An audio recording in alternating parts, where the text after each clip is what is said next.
बात पूछ सकते हैं। स्वामी जी, जैसे आपका मैंने आज तक बेसिकली मोटा मोटी ये होता है कि कोई अगर आपके पास आए तो पूरा आपका होके आए, अगर घर बार छोड़ दे, अगर उसके पास में, इसमें दो बातें हैं। जैसे फॉर एग्जांपल मैं हूँ, या तो मैं आयोजन करके आऊँ अपने बीवी बच्चों का, जो मेरे घर वाले हैं, पेरेंट्स हैं, उनको यथासंभव धन दौलत दे के उनका सब कुछ, जो मेरी ड्यूटी सारी किसी को अच्छे से स्पूर्द करके मैं सेटिस्फाइड हो गया, आयोजन किया मैंने, मैं फिर आपके पास आऊँ। तो क्या आयोजन करके आनंद पाया जा सकता है? एक बात। और दूसरा, क्या मैं वहाँ रहते रहते तो क्या मैं आनंद को उपलब्ध हो सकता हूँ? आप ये बताएं मार्ग द्वारा। देखो, पहली बात ये है, मैं आज ही किसी से कह रहा था कि ओशो ने एक बात कही कि भागो मत जागो, भागो मत जागो। तो ये कहीं ना कहीं पहले ये था कि भाग जाओ और जाग जाओ। मतलब अगर ओशो से पहले कहा जाए तो ऐसी चीज चलती थी कि भाग जाओ और जाग जाओ। फिर ओशो आए, ओशो ने कहा भागो मत जागो। अब इसमें नियम हो गया, किसी ने भागना नियम बता दिया, किसी ने कहा ना भागो ये नियम है। नियम ही बाधा है। मैं कहता हूं भागो या ना भागो, क्योंकि भागना और ना भागना तो नियम है। लेकिन एक चीज है जो हर व्यक्ति की नियति है, एक जन्म में ना हो तो लाख जन्म में हो, चाहे फिर पृथ्वियां बदल बदल के हो, नियति तुम्हारी है और वो है जागरण। तो भागो या ना भागो, बस जागो। जागरण मेन है, किसी प्रकार होता हो। अगर मैं वास्तव में किसी की ऐसी योग्यता पाऊं कि वो घर में रह के भी हो सकता है, तो मैं उसको घर में रहने से ये नहीं कहूंगा कि भाग के मेरे पास आ जाओ, लेकिन मुझे दिखना चाहिए। लेकिन अगर मैं ये योग्यता देखता हूं कि घर में वो फूल नहीं खिल सकता, तो मैं उसे भागने की, मैं उसे क्रांति की बात करूंगा। मैं उसे कहूंगा सब छोड़ के आ जा। मैं बड़ा उल्टा तरीके का आदमी हूं। मैंने सबके घर छुड़वाए हैं, ऐसा ही नहीं है। मैंने कईयों के घर में रखवा भी दिया उन्हें, कईयों को तो घर वापसी करवाई। जो घर से भाग आए थे उनको घर वापसी पहुंचाया, और बहुत ढंग से पहुंचाया, ऐसा वापिस पहुंचाया कि वो भागने की नहीं सोच सकते। लेकिन तरीके मेरे थोड़े से डिफरेंट हैं। पहली बात तो ये है कि चाहे भागने का सौदा हो, चाहे वहीं रह के जागने का, एक बात तो पक्की है कि सत्य की राह पे सत्य का अनुसरण तो करना पड़ेगा। अब लोग मुझसे ऐसी उम्मीद करते हैं, जैसे मैं तुम्हें बताऊं, अब लोग ऐसी उम्मीद करते हैं कि स्वामी जी हम आपके पास 3 दिन के लिए या हफ्ते भर के लिए तो आ जाएंगे समय निकाल के, झूठ बोल के। अपने घर में पति से झूठ बोल देंगे, अपने घर में पत्नी से झूठ बोल देंगे, बाप से झूठ बोल देंगे, किसी और से झूठ बोल देंगे, और आप मुझे 1 हफ्ते के अंदर कोई सूत्र दे दो, बस वो सूत्र हम इंप्लीमेंट करें और घर जाके जाग जाएं। तो पहली बात, जागरण ना अंदर का होता है ना बाहर का। जागरण बोथ साइडेड, बोथ साइडेड। जब कृष्ण ये कहते हैं कि योगी सोता नहीं है, तो उसका अर्थ ये नहीं है कि वो सोता नहीं है। उसका अर्थ ये भी नहीं है कि वो रात में सो रहा है और जागे जागे अपने खराटे भी सुन रहा है, सब कर रहा है। उसका ये अर्थ भी नहीं है। उसका इतना अर्थ है कि वो इतना अवेक है कि अब वो क्षण क्षण में वो चीजें देख पा रहा है जो तुम साधारणता नहीं देख पा रहे। वो फैसले ले पा रहा है जो तुम साधारणता नहीं ले पा रहे। जैसे झूठ नहीं बोल रहा है, वो कई बार वो चीजें कह देता है जिन चीजों को कहने से खुद के जीवन में बड़ी अड़चनें पैदा हो जाती। वो कह देता है, उन चीजों को कह देता है। तो मैं था सपोज, मेरी अपनी बात मैं करता हूं। मैंने ध्यान की ओर गति करना शुरू किया। ध्यान की ओर गति करके मैं अपने घर में, मैंने कहा कि मैं यहीं डायनेमिक कर लेता हूं। मुझे लगा कि डायनेमिक यहीं कर लूं। अब चीखना चिल्लाना शुरू किया, सबको आफत हो गई। तो मैं क्या करूंगा? मैं घर में चीखूं चिल्लाऊं, लड़ाई झगड़ा करूं, ये भी उचित नहीं। उनको समझ में नहीं आ रहा नहीं, तो मैंने फैसला लिया मैं नदी के किनारे चिल्लाने लगा। भाई मैं नदी के किनारे चिल्लाने लगा। लेकिन अब मैं अगर अकड़ दिखाऊं कि मैं घर में चीखूंगा चिल्लाऊंगा, तो गड़बड़ है। फिर कुछ लोग ऐसे हो सकते हैं जिनके घर वाले तो ऐतराज ना करें, लेकिन बाहर जाके चीखने चिल्लाने पे उन्हें ऐतराज हो, तो मैं कहूंगा ये भी गड़बड़ हो गई। कि अगर बाहर जाके चीखने चिल्लाने पे घर वालों का ऐतराज है और घर में तुम कमरे में कुछ भी करो उन्हें कोई ऐतराज नहीं है, इसका अर्थ भी ये नहीं है कि तुमने सत्य का पक्ष ले लिया। अब यहां पे मैं ये चीज देखूंगा कि यहां पे तुम झूठ के पक्ष में हो, क्योंकि घर वालों के दबाव में काम कर रहे हो। तुम्हें तुम्हारी सुविधा मिल रही है लेकिन घर वालों की मक्कारियों को तुम पोषित कर रहे हो। तो कहते हैं कि जब कोई एक व्यक्ति जागरण की ओर बढ़ता है तो केवल एक ही नहीं बढ़ता, उसके निकट जितने भी लोग होते हैं सबकी यात्रा शुरू हो जाती है। और यह तभी संभव है जब बिल्कुल नग्न सत्य बोला जाए, नग्न सत्य। और मैंने अपने जीवन में नग्न सत्य चारों ओर बोला। मैंने पत्नी को बोल दिया कि मैं फला स्त्री से मेरे संबंध बने हैं और ऐसी स्थिति हुई, जो तुम्हें समझना है समझो। बिल्कुल कड़वी बात है। मैंने पिता को एक बार बोला कि मुझे धन चाहिए। मेरे पिता बोले कि घर में खाते तो धन की क्या जरूरत है। तो मैंने कहा कंडोम खरीदना है, मैं तुम्हें बताऊं। ये बड़ा गंदे शब्द है, लेकिन क्या वाकई कंडोम खरीदना था? तो उसमें क्या गड़बड़ है? लेकिन अड़चन होती, फिर पिता से सम्मान जाता है। सब तरीके की चीजें नहीं, लेकिन मैं सत्य पे डटा रहा और इसके परिणाम ये आए। मृत्यु से 4 साल पहले मेरे पिता सन्यासी हुए। उन्होंने उसके बाद मुझे हमेशा स्वामी जी पुकारा। आज मेरी पत्नी जो है इस आश्रम टाइप की व्यवस्था में रहने को उत्सुक है। मेरी बेटी इस दिशा में बढ़ गई है। मेरा पूरा परिवार इस दिशा में खिंचा है। तो एक तुम मोक्ष अपने आप ही नहीं पाते, मोक्ष सब दिशाओं में फैलता है। लेकिन ये सत्य से ही संभव है। तुम आंखें बंद करके अपने शरीर में अपनी इंद्रियों को और अपने जो जिसको तुम चक्र मानते हो उन चीजों को शुद्ध करो, ये एक ढंग है। लेकिन बाहर अपने व्यवहार में, अपने निकट संबंधियों में भी सत्य का आचरण लाओ, ये भी एक बात है। लेकिन लोग नहीं ला पाते, लोग झूठ बोलते हैं। अब तुम बाहर अगर तुम अपने पत्नी से कोई चीज झूठ बोल के कर रहे हो और तुम आंख बंद करके अपनी चक्रों को शुद्ध कर रहे हो, तो इसका मतलब मालूम क्या है? इसका मतलब यह है बाहर के कृत्यों से तुम्हारे चक्र शुद्ध होते हैं और फिर तुम अंदर बैठ के शुद्ध करते हो। तो हालत ये हो गई, गंदगी भी हम फैलाएंगे, फिर झाड़ू भी हम लगाएंगे। भाई क्यों कर रहे हो? फिर अशुद्धि हो जाने दो। वो अशुद्ध हो जाना ज्यादा बेहतर है। फिर कम से कम अंदर भी अशुद्ध हो जाए, बाहर भी अशुद्ध हो जाए, तब भी कुछ अच्छी बात हो जाएगी। अरे दुष्ट भी तो महादुष्ट हो जाओ तो बात है। कोई तो प्रतिभा को जन्म लो। राम ना हो पाओ, रावण तो होके दिखाओ। अरे कुछ नहीं, राम के संग तुम्हारा नाम तो लिया जाएगा। लेकिन तुम्हारी हालत यह है, ना तुम राम हो पाते हो ना तुम रावण हो पाते हो, तुम एक तरफा हो। और कमाल की बात है, अगर किसी भी दिशा की एक्सट्रीमिटी तक चले जाओ तो तुम्हें मोक्ष ही घटेगा। रावण को मोक्ष ही घटा। रावण इतनी एक्सट्रीमिटी पे चला गया था कि कहते हैं कि रावण की ऊंचाइयों के कारण राम की ऊंचाइयां पैदा होती हैं, और राम की ऊंचाइयों पे जाकर राम उनकी हत्या करते हैं और हत्या से मोक्ष होता है उसमें। और उस हत्या के पीछे टेक्निकली बात आ गई है, तो मेरी आदत है मैं बताऊंगा जरूर। टेक्निकली बात यह है कि गर्दन काटना। आप देखो, राम ने जिन लोगों को भी राम के मारने से मोक्ष उपलब्ध हुआ, वो वही लोग थे जिनकी गर्दन काटी राम ने। ऐसा सिर्फ रावण के साथ था। और कृष्ण के माध्यम से भी जिनको मोक्ष उपलब्ध हुआ, कई नाम हैं, 4-5 नाम हैं, उन सबको कृष्ण ने गर्दन काटी थी। कृष्ण के सुदर्शन से जिनको मोक्ष उपलब्ध हुआ उन सबकी गर्दन कटी थी। तो गर्दन एक फैक्टर है कि जो व्यक्ति बहुत ज्यादा दुष्ट भी अगर होगा ना, तो कहीं ना कहीं वो बहुत अवेक तो होगा। दुष्टता भी बगैर अवेकिंग के नहीं आती, बहुत अवेक होगा। एक दुष्ट आदमी संत से ज्यादा अवेक होता है। एक चोर को संत से ज्यादा अवेक रहना पड़ता है। संत को तो इस बात की परवाह नहीं होती कि खटपट हो जाए, चोर को तो इसकी भी परवाह होती खटपट ना हो जाए। तो वो अवेकिंग इतनी हाई थी। फिर अगर अवेकिंग में गर्दन कट जाती, अगर अवेकिंग में तुम्हारी गर्दन काट दी जाए। मुझसे एक बार किसी ने पूछा था, स्वामी जी बहुत साल पहले, कि आप कैसी मृत्यु चाहते हो?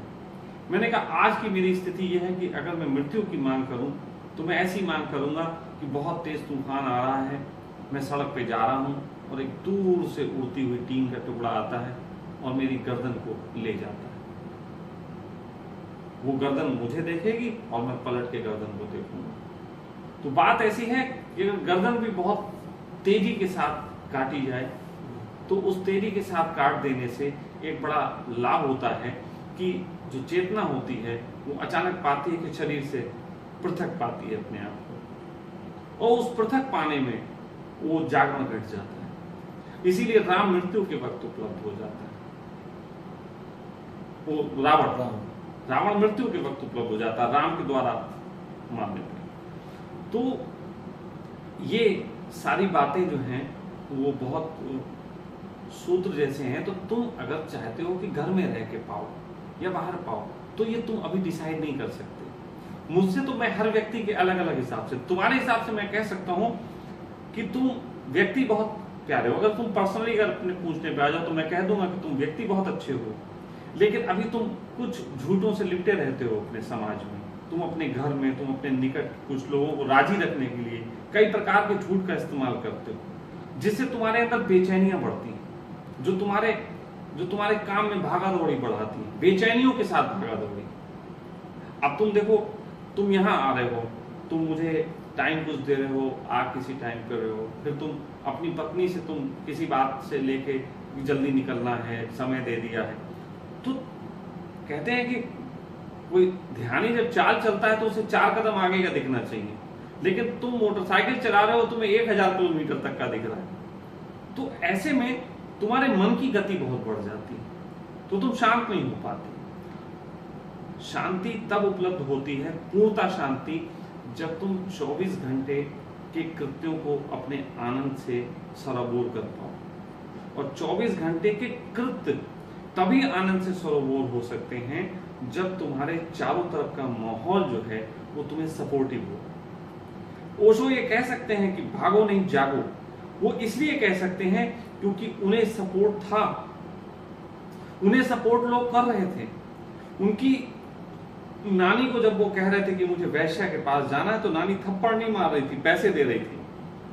तो वो अपने पिता से कह रहे थे कि मुझे सिगरेट पीना है, तो पिता थप्पड़ नहीं मार रहे थे, ला के दे रहे थे। जब वो 3 साल के बच्चा घर से नहाने जा रहा था तो उसके घर वाले चिंतित नहीं हो रहे थे, तुम्हारा 3 साल का बच्चा घर से बाहर निकल जाए तो बताना क्या हालत होगी, कितने मन में बुरे ख्याल आ जाएंगे। और वो नदी में नहाने जा रहा था। तो बात ऐसी है कि जिस घर में लोग सच्चाई के साथ अपने बच्चों को जीने देते हैं, वहां अपने आप नहीं फलीभूत होगा, वहां पे अवेकिंग काम आएगी। तो ओशो का सूत्र उनके लिए बिल्कुल ठीक है कि भागो नहीं जागो। तो उनको भागने की जरूरत नहीं थी, लेकिन यहाँ कदम कदम पे तुम्हारे लोग लकड़ी करे हुए हैं, तुम्हारे घर में तुम्हारे दोस्त यार, तुम्हारे मतलब हर जगह दिक्कतें।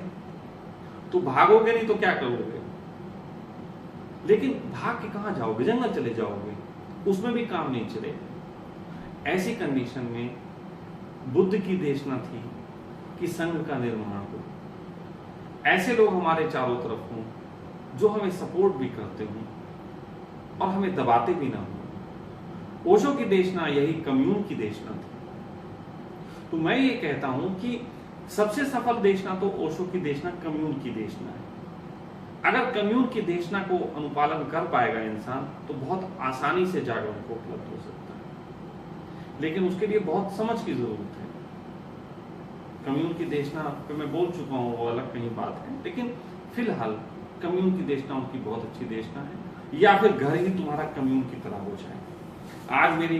आज मेरा घर तो मैं कह सकता हूँ कि एक संघर्ष मैंने किया, घर भी त्यागा, लेकिन आज जब घर से दोबारा मैं जुड़ा, बुद्ध अपने घर वापस पहुंचे थे, तो पता नहीं क्यों बुद्ध ने घर में रह के संघर्ष नहीं किए, छोड़ के बाहर संघर्ष किए। इसीलिए बुद्ध की ये स्थिति थी कि घर जब पहुंचे तो पत्नी ने भी झंझट फैला दिया, बड़े प्रश्न कर डाले। बाद में पत्नी उनके पीछे तो लग गई, लेकिन बहुत कम्यून जैसी चीज नहीं मिली। लेकिन मेरा घर आज कम्यून जैसा हो गया।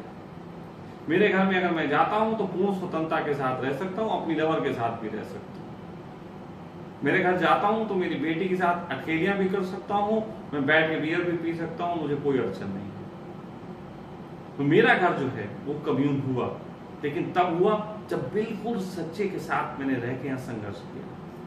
लंबी कहानी है, करके देख सकते हो, चाहे घर में चाहे सरलता से बात। लेकिन अगर तुम सोचो एडजस्टिंग, अगर तुम सोचो कि तुम एडजस्ट करके, सारे लोगों को एडजस्ट करके आनंद को उपलब्ध हो जाओ, तो ध्यान रखना तुम्हारा आनंद भी एडजस्ट हो चुका होगा।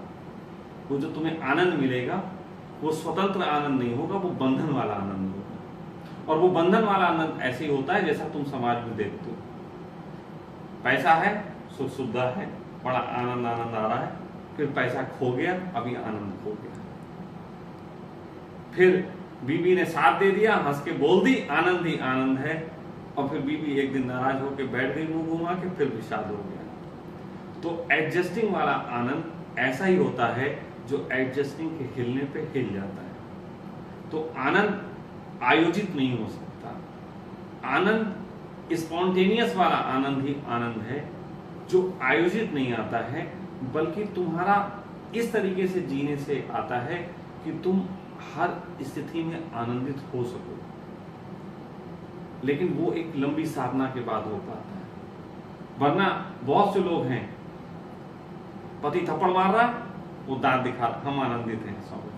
बहुत स्त्रियों को जानता हूं, बहुत स्त्रियों को जानता हूं जो अपनी वॉल पे आनंद की पोस्टें डालती हैं, और उनसे साइड में बात करो तो सबने लिखा हुआ है, किसी को पति दबा रहा है, किसी को कुछ है, प्राण तड़प रहे हैं। फिर उन्होंने एक नया मक्कारी बना रखी है, फिर वो कृष्ण के प्रेम में हो जाती है। अब उनके पास कोई चारा नहीं है, क्योंकि जीवित इंसान के प्रेम में हो तो पति थप्पड़ मारता है, इसलिए मरे इंसान के प्रेम में हो जाओ, कम से कम थप्पड़ तो नहीं पड़ते। ये एडजस्टिंग वाला जो प्रेम है ना, एडजस्टिंग वाला जो आनंद है, वो इस तरीके का होता है। लेकिन ये कोई आनंद नहीं है, ये झूठ है, अपने को भी दिया गया धोखा है, और इस धोखे से ना तुम्हें कुछ मिलता है, ना उन्हें तुम कुछ दे पाते हो जिनको तुम अपना कहते हो। तुम अपने बच्चों के खातिर अपने आनंद को त्याग रहे हो, लेकिन तुम बच्चों को भी धोखा सिखा रहे हो। और मैं तुमसे कहता हूं कि तुम अपने को आनंदित करके दिखाओ, तुम्हारे बच्चों को भी वही संदेश पहुंचेगा, हर जगह वही संदेश पहुंचेगा। तो एडजस्टिंग से कुछ नहीं होता, एडजस्टिंग अभी करनी भी नहीं चाहिए। एडजस्टिंग नहीं करो, अपने आप को ऐसा बनाओ कि किसी भी जगह तुम हो सको। वो एडजस्टिंग नहीं, वो तुम्हारी योग्यता होगी। जैसे पानी की योग्यता है, पानी जिस थाली उसमें जाता है वैसा हो जाता है। मैं तो गिरगिट को कहूंगा, गिरगिट ज्यादा अच्छा है, जिस जगह पहुंचता है उसी रंग का हो जाता है। गिरगिट के पास एक सन्यासी होने की कला है। गिरगिट सही मानों में एक एग्जाम्पल है हर सन्यासी के लिए। लेकिन इसका मतलब झूठे पर्दे नहीं डालता, वो रहता गिरगिट ही है, वो झूठे पर्दे नहीं डालता, वो तो उसकी योग्यता है। वो ऐसा नहीं करता कि कपड़े बदल लेता है जाके जगह जगह, वो उसका अंतर स्वभाव ऐसा है कि उसी तरीके से वो ग्रहण कर लेता है चीजों को। तो वो जो क्षमता है, वो क्षमता तभी आती है जब आप बहुत चीजों से गुजरे हो। आपके मन में अगर किसी चीज के लिए विषाद है, सपोज दैट आपके घर में घंटा बज रहा है, मैं मेरे घर में पहले घंटा बजता था, पूजा होती थी, मुझे बुरा नहीं लगता क्योंकि मैं उसका हिस्सा था। फिर मुझे ध्यान चखा, जब ध्यान चख लिया तो पहले पहले मुझे वो बुरा लगने लगा। अब मैं दिवाली की पूजा नहीं करता था, कुछ नहीं करता था, मुझे सब बकवास लगती थी। फिर मैंने उसका विरोध किया और नहीं किया, लेकिन फिर धीरे धीरे इन सब से गुजरने के बाद एक ऐसी समझ डेवलप हो गई कि आज मैं पूरी तरीके से दिवाली की पूजा में भी बैठ सकता हूँ, पूरा बैठ सकता हूँ, मुझे रत्ती भर अड़चन नहीं है। और शायद जितनी अच्छी तुम पूजा नहीं कर सकते उससे ज्यादा बेहतर कर सकते हो। लेकिन ये तब संभव हुआ जब मैंने विरोध जाना।